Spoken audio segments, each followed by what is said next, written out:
Sí, bueno, hola a todos, ¿qué tal? Espero que me escuchéis. Me alegro de poder saludaros, aunque sea por aquí, por esta vía, y sobre todo espero que estéis bien de salud, todos vuestros seres queridos, que a día de hoy, en estos días tan complicados, es fundamentalmente lo principal, ¿vale? Bien, la asignatura de Cultura Emprendedora y Empresarial en esta tercera evaluación consta tan solo de dos unidades, la unidad 7 y la unidad 8, que son las que nos van a ocupar de aquí a final de curso. Vamos a continuar con la unidad 7, ya que la 6 la finalizamos antes de irnos al confinamiento o incluso las vacaciones.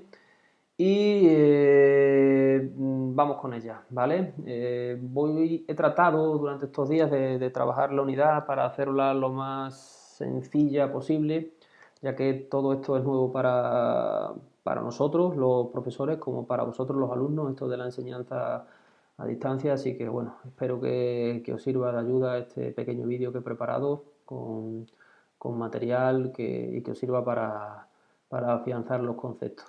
Unidad 7, inversión, financiación y viabilidad. ¿Qué pretendemos con esta unidad? Pues que si continuáis familiarizándose con la contabilidad de la empresa, que la estuvimos viendo en la segunda evaluación, y que podáis extraer de la misma información para que se puedan tomar una serie de decisiones financieras e incluso cumplir con obligaciones fiscales, que las veremos en la unidad siguiente. Esta unidad tiene 9 epígrafes, es bastante larga. He dividido el vídeo en dos partes. En esta primera parte que nos ocupa ahora veremos los 6 primeros epígrafes. En el siguiente vídeo, que lo he hecho así también para que podáis descargarlo y visualizarlo de una forma más cómoda y sin agobio, pues veremos los epígrafes 7, 8 y 9. Epígrafe 1, inversión y gastos. Una pera no es lo mismo que una manzana, eso es evidente, todo el mundo lo sabe. Pues tampoco es lo mismo invertir que gastar, ¿vale? Es cierto que ambos conceptos implican o suponen que salga dinero de la empresa, ¿vale? Pero hablamos de invertir cuando vamos a comprar un activo que es necesario para que la empresa realice su actividad, por ejemplo, una máquina, una furgoneta, unas instalaciones nuevas, una nave. Y hablaremos de gasto cuando compramos un artículo o un servicio que lo vamos a consumir o incluso lo vamos a vender posteriormente, como sería el servicio de mantenimiento de esa máquina que hemos comprado, el gasto de la luz, el gasto de alquiler, etcétera. ¿Vale? Podríamos hacer un símil del cuerpo humano y la sangre con una empresa y el dinero. De hecho, siempre se dice en economía o en finanzas que el dinero es como si fuera la sangre que circula por una compañía, ¿vale? El cuerpo humano, para realizar todas sus funciones, necesita que la sangre fluya de manera correcta. Una empresa, para realizar sus actividades, tanto de inversión como de producción, etcétera, pues necesita su principal recurso, que es el recurso financiero, ¿no? El dinero. De hecho, un director financiero de cualquier empresa o el gerente de una pyme o de una micropyme, que es lo que tenemos más cercano a nosotros, tiene que planificar, ejecutar y controlar las necesidades de financiación y las inversiones que realiza la empresa para ver si la empresa funciona de la manera correcta, para saber si la salud financiera de la empresa es la adecuada. Y para eso pues va a tener que dar respuesta a una serie de preguntas. ¿Qué cantidad de dinero necesito? ¿Dónde voy a obtener ese dinero? ¿Cómo lo voy a devolver? ¿Cuánto tiempo voy a necesitar para devolverlo? ¿Tiene coste? ¿Qué tipo de coste? ¿Cuánto me cuesta ese tipo de financiación que necesito para poder invertir en mi negocio? ¿Hasta qué cantidad puedo pedir prestada? ¿Me puedo endeudar mucho, poco? ¿Necesitaré más en el futuro? Todas esas preguntas, como digo, las tiene que responder el gerente o el área o el departamento financiero de una empresa.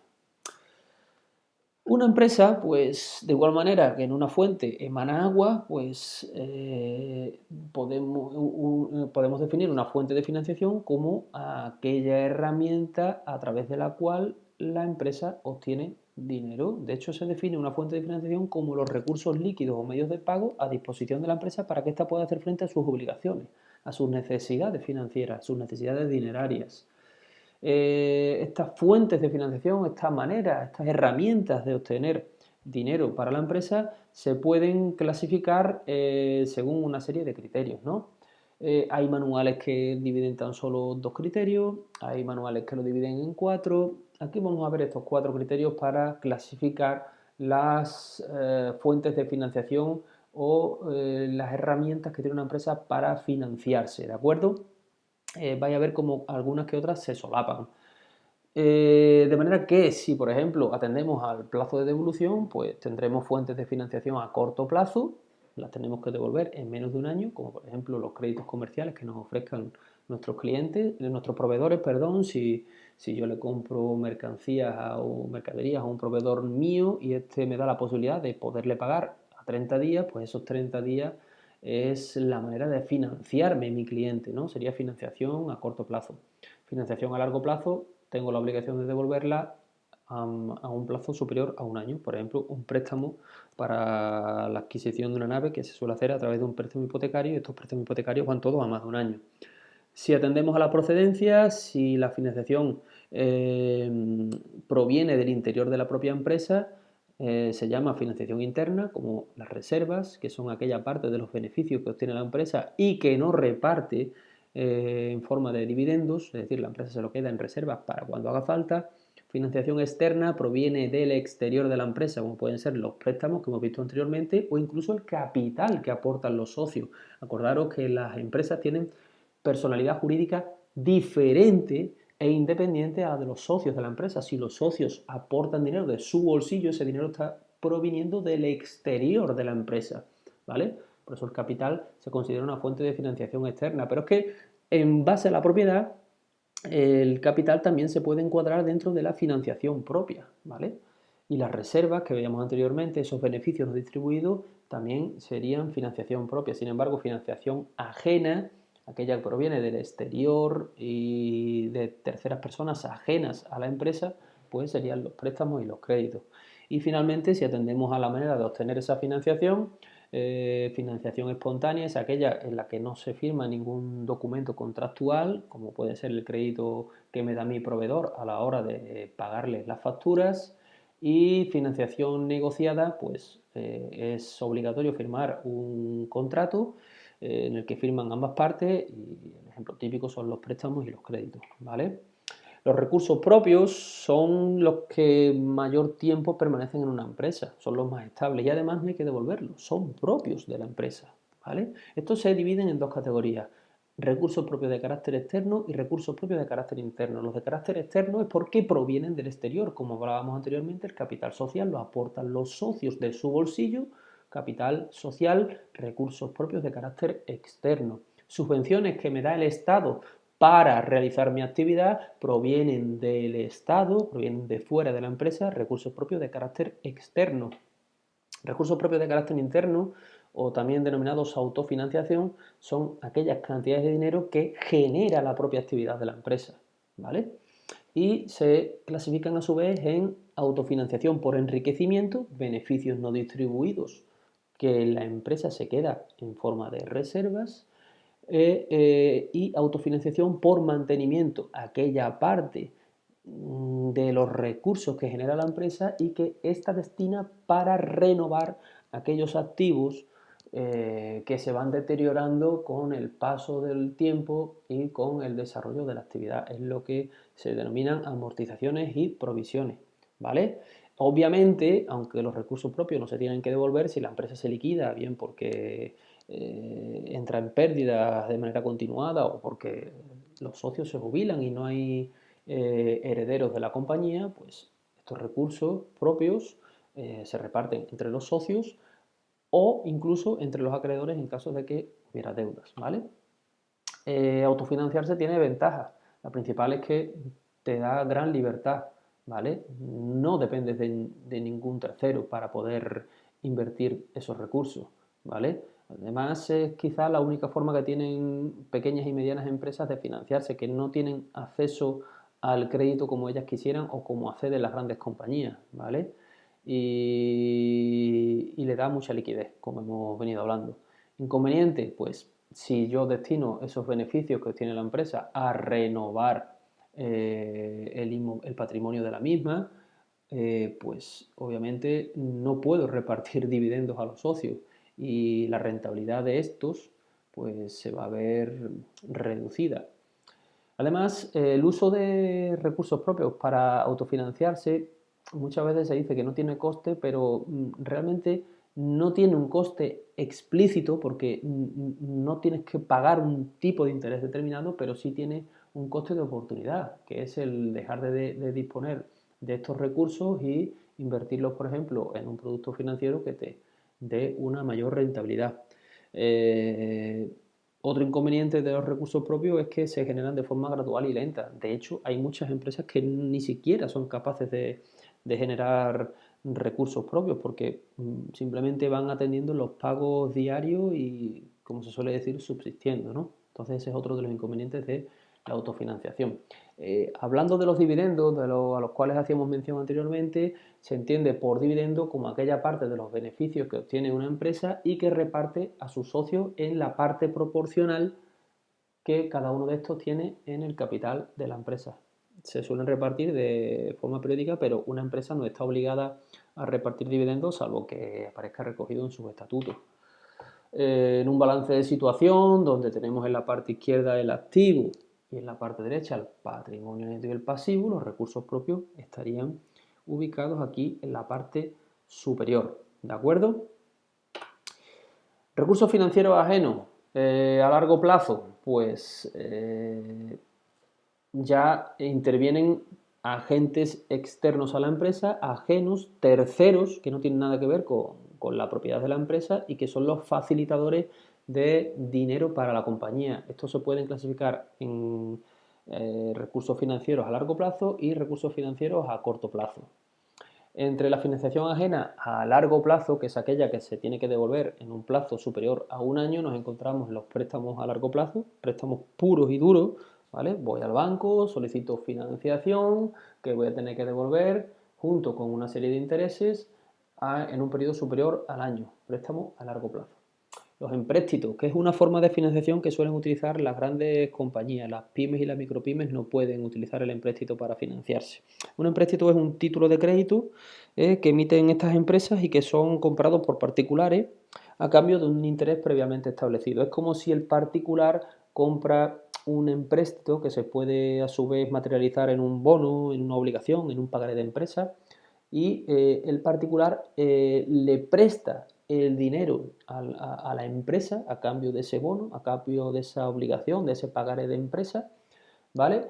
Y con la finalidad de obtener un tipo de interés que está previamente establecido y cuando venza ese empréstito, pues la empresa está obligada a devolverle el dinero. Es como si la empresa, el particular, entre comillas, fuera el banco de la empresa, ¿vale?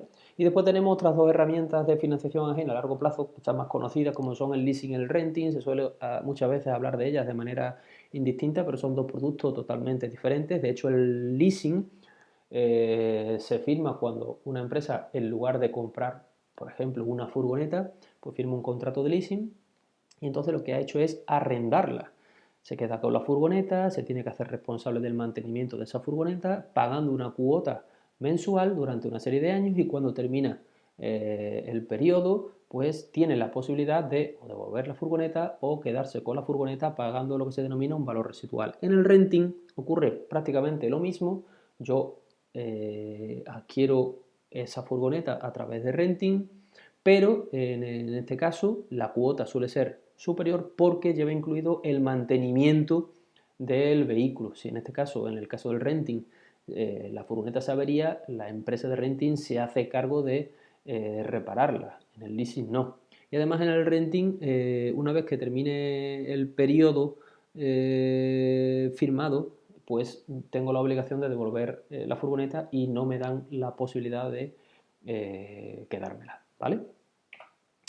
En un balance de situación, la financiación ajena a largo plazo, pues se encuadraría aquí en el pasivo, en el pasivo no corriente, exigible a largo plazo, justamente debajo de los recursos propios. Acordaros que el pasivo y el patrimonio neto se ordenan de menor a mayor exigibilidad. Lo menos exigible, lo que no tengo que devolver, son los recursos propios. Conforme voy descendiendo, pues tengo que devolverlo a largo plazo. Y ahora, como veremos, la financiación ajena a corto plazo, aquí, pues es aquella que tengo que devolver en menos de un año y que aparecerá en el balance de situación en la parte inferior. Tipos de financiación ajena a corto plazo, un préstamo a corto plazo, idem del anterior que hemos visto a largo plazo, pero a devolver en menos de un año, los descubiertos en cuenta o números rojos, como también se le conocen. El banco atiende una cantidad para la cual yo no tengo dinero suficiente, pero el banco la paga, la atiende y la cuenta se me queda en números rojos. El periodo de tiempo en el que yo tardo en regularizar la cuenta, en volver a tenerla con saldo positivo, pues el banco me va a cobrar unos intereses. Eso se le llama descubierto en cuenta. Crédito comercial, lo hablábamos anteriormente. Compro mercancías a un proveedor y este me da la posibilidad de pagarlas a 15 días, 30 días, 60 días, 90 días. Ese periodo de tiempo se le llama el crédito comercial que me da mi proveedor, que se suele materializar, como veíamos también en la segunda evaluación, con la emisión de un pagaré. Pagaré que posteriormente mi proveedor, si necesita el dinero y no quiere esperar a que venza, pues puede llevar al banco y descontarlo. Eso se le llama descuento de efecto. El banco le anticipa la cantidad del pagaré a cambio de una serie de intereses y comisiones. Cuidado que si el pagaré después el que lo ha emitido no lo atiende, no lo paga, el banco llamará al que lo ha descontado y le dirá, oiga usted, me debe el importe íntegro del pagaré más comisiones de devolución, es decir, te puede salir la jugada bastante cara.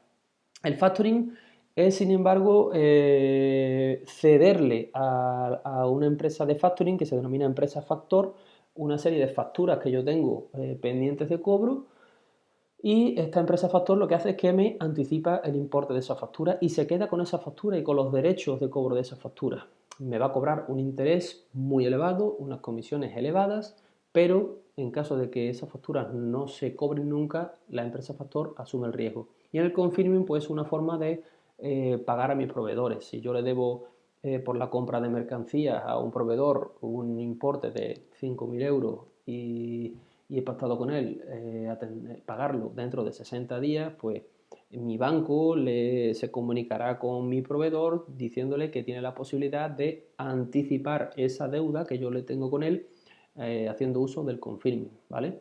Entonces, pues digamos que las dos partes están satisfechas. Yo no voy a tener que pagar el confirming hasta los 60 días que tenía pactado con mi proveedor. Mi proveedor, si quiere, lo puede anticipar con la garantía del banco, sabe que lo va a cobrar sí o sí, ¿vale?